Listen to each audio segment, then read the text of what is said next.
अटल सेतू थेट अलिबागला जोडणार। देशातील सर्वात लांब असलेला सागरी सेतू म्हणजेच अटल सेतूचे अलिबागशी जोडण्याचे काम सुरू आहे। हा प्रकल्प पूर्ण झाल्यानंतर मुंबई आणि अलिबाग यांच्यातील प्रवासाचा कालावधी अवघ्या 1.5 तासांवर येईल।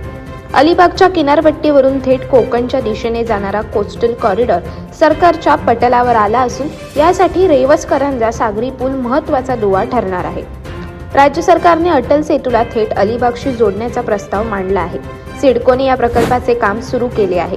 नवी मुंबई आंतरराष्ट्रीय विमानतळ, JNP आणि कोकण विभाग यांच्याशी अखंड रस्ते संपर्क प्रस्थापित करणे हे यामागील उद्दिष्ट आहे।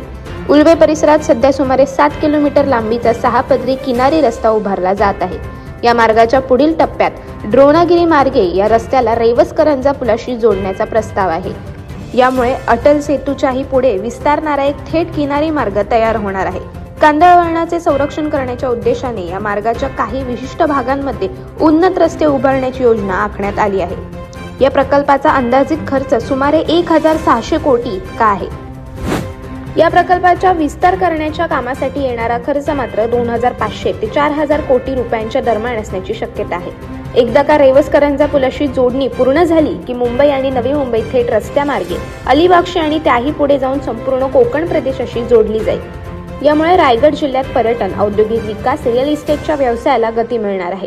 त्याचबरोबर अलिबागसह कोकणातील सर्व जिल्ह्यांचा मुंबईकडे जाणारा प्रवास वेळ आणि इंधनाची बचत करणारा ठरणार आहे। रायगड जिल्ह्यातील सागरी किनारपट्टी लगत असणाऱ्या पनवेल, उरण, पेण, अलिबाग, मुरुड आणि श्रीवर्धन तालुक्यातील गावांचा समावेश MMRDA क्षेत्रात करण्यात आला आहे। एकीकडे कोस्टल कॉरिडॉरचे काम उरण तालुक्यात सुरू असताना दुसरीकडे MSIDC मार्फत अलिबाग आणि मुरुड तालुक्यातील किनारपट्टी भागातून जाणाऱ्या मुख्य रस्त्यांच्या रुंदीकरणाला गती आली आहे। अलिबाग शहरानजीकच्या बायपास पासून मुरुडकडे जाणाऱ्या रस्त्याच्या रुंदीकरणाचे काम युद्धपातळीवर सुरू आहे। ही कामे पूर्ण झाल्यानंतर हाच रस्ता कोस्टल कॉरिडॉरला जोडला जाणार असल्याची शक्यता जाणकारांनी व्यक्त केली आहे। अशाच अनेक घटना आणि बातम्या जाणून घेण्यासाठी सबस्क्राईब करा आमचे YouTube चॅनल KV न्यूज आणि इन्स्टा पेज कृषीवल न्यूजला फॉलो करा।